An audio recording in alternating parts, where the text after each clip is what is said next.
Okay, there's been several videos out there that have been made in my honor, so to speak, from various vegan activists out there that, I guess I go ahead and respond to some of this stuff. Now, first of all, um, I don't care what people eat. You can eat a vegan diet if you want, if it makes you happy, makes you healthy, that's fine. I have no problem with that. Where I do have a problem is when you try to force that agenda collectively on everyone else, telling them what they need to eat and calling them evil and calling them murderers and rapists, and then trying to influence where we tax meat because we don't like it. There are plenty of people that, and we see this every day, people that get their health back only from eating meat.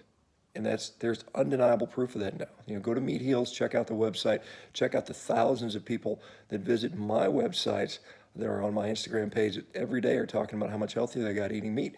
And so that is clearly for many people an essential part of their nutrition that helps them. It's not to say there can't be exceptions that some people can do, you know, halfway decent on a plant-based diet. I'm not saying that, but what I'm saying is, there are people that for what this is a vital need, and to put people in a position where they can't get it at work, they can't get it at school. They're taxed because it makes it unattainable. To me, is absolutely reprehensible. Um, you know, let's just talk about this guy. What's his name? Vegetable Police. I mean, he's a prominent 10-year vegan. He was a big activist. Lots of GI problems. Guess what? 2 days of a carnivore diet, and those problems are going away, nearly gone. And I guess you're going to say, oh, well, he wasn't doing veganism right. He wasn't truly a vegan. 10 years, an activist, YouTube channel. I would say the guy's pretty much, hopefully doing things the right way according to you guys. But of course, that will probably be dismissed. Look, there are a lot of people where veganism does not work, and he's one of the examples. And I applaud him, and I take my hat off to him. Tip my hat to him for doing that. Hopefully, other vegans out there will be inspired to follow his lead and to be honest with themselves about their health. Now, if you're fine and doing healthy on a vegan diet, that's completely fine. These ad hominem attacks about me, first of all, these people, this ex-doctor business. Listen, I went to medical school. I was near the top of my class. I went to one of the most competitive residencies in the country in orthopedic surgery. I graduated with honors from that. I went to war. I was a trauma surgeon. I took care of thousands of people, hundreds of injured troops, kids that were blasted apart, men that were blasted apart, arms, legs missing. I took care of them, saved their lives, operated on thousands of people, had a great career.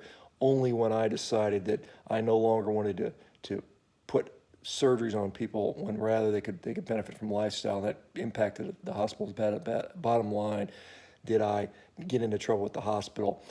The state board then asked me if I want to surrender my license or go through a lengthy legal battle with them. I voluntarily surrendered my license so I didn't have to spend hundreds of thousands of dollars in a lengthy multi-year battle with the hospital. The state board then said, go get independently evaluated, which I did back in December. I spent 3 days in Denver being evaluated by multiple orthopedic surgeons, all kinds of testing. The end result was I was completely competent to practice medicine. The state back in May sent me a letter, said, we would like you to reapply for your license. And I'm in the process of doing that. So this ex-doctor BS is just crap. I'll always be a doctor. You can call me a non-practicing physician, but this ex-doctor crap is just silly. And you look at your guy, Dr. Grieger, the guy never even finished his residency. He did 1 year. He's never even seen a patient independently. I mean, and I spent 20 years taking care of people and saving a lot of their lives. So you can knock that bullshit off.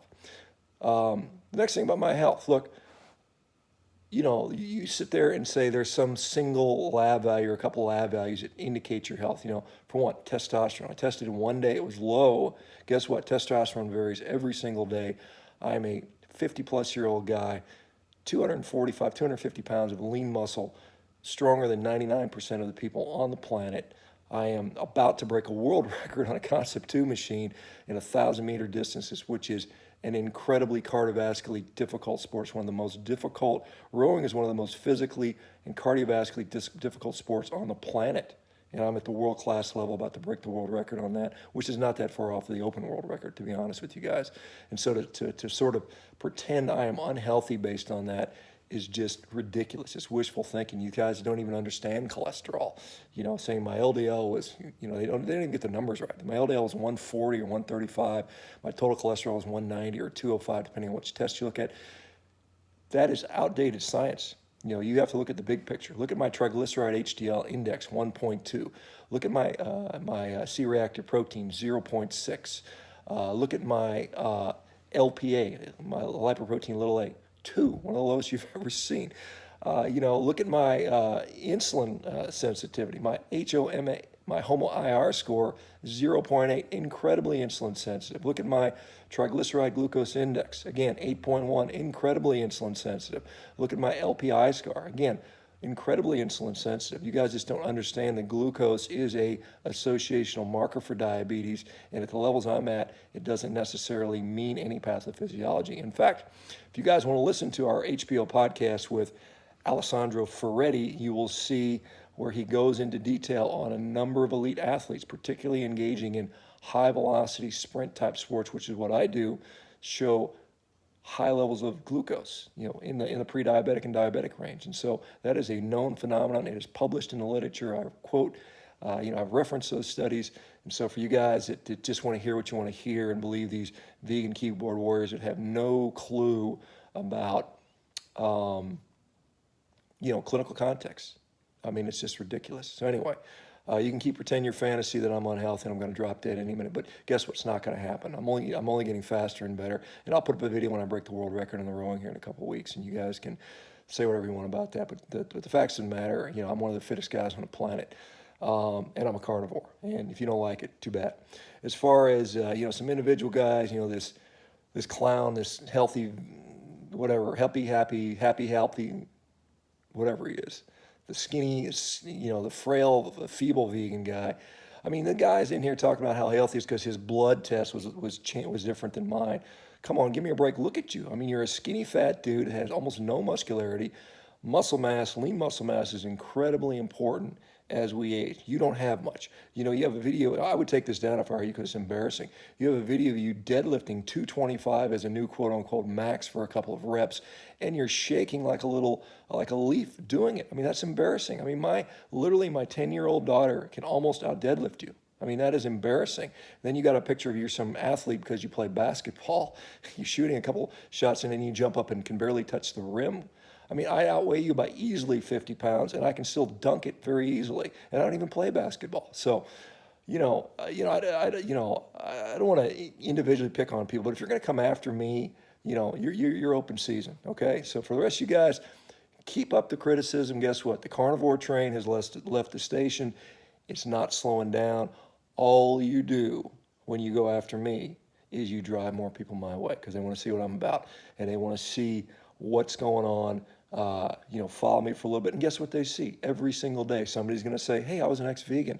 I felt like shit. Now I'm a carnivore and I feel a lot better. Or they're going to see, I was on a keto diet and I didn't feel as good. And now I'm on a carnivore diet and I did better. Or I was on a standard diet and I didn't do very good. And I went on a carnivore diet and I did better. And that's what you're going to see every single day as I put up countless examples that are people dramatically improving their lives on this. So go ahead, send more people my way. Give me more attention. It's great. Free advertising. I love you guys for it. Check out meatheals.com. Check out sean-baker.com. If you want an individual consultation with me, I'm happy to do that. You can do that. Go to the World Carnivore Tribe.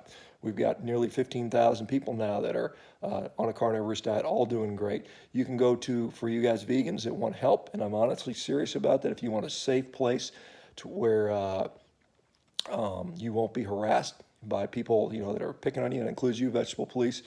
Go to the Restoration Health Vegan Recovery group on Facebook. We've got, we're getting close to 1,000 members there of ex-vegans that are all helping each other, come to terms with, the ethical side of this. Listen to the HPO podcast. We have a lot of information coming up there, a lot of science behind some of this stuff. We're going to have some climate people on there so we can start to look into the true science on, the actual impacts of animal agriculture. How can we improve that? Not how do we get rid of it? How can we improve that and what the true impact is, and not this distorted, exaggerated, worst case scenario vegan stats that you're hearing. Okay, so you guys, I can do this stuff all day long. Writing a book on the carnivore diet. It's going to be coming out soon. I hope you guys will support me in that. If you guys like what I'm doing, support us. Support Zach Bitter and I on Patreon with our HPO podcast. We're getting some great information out there. I think it's a great show. I truly, honestly, you know, I don't care what your diet is. You know, if you're a nice person, that's fine. If you attack me, if you attack my family, as I repeatedly get threats of, death wishes to family members, people wishing for my ill health, wishing I would die, you get what you get what you give sometimes. And so, I don't wish that stuff on anybody. For you vegans that are suffering, I'm sorry. I don't want that to happen. Try something else. For you guys that are thriving, good for you, whatever your diet is. But you continue to attack me because you don't like my message, because you think it's all about the animals, when you don't even understand that stuff, truly. Most of you people that criticize animal agriculture have never been to a ranch. They've never talked to a rancher. They've never visited with a rancher. I call ranchers all the time, talk to them.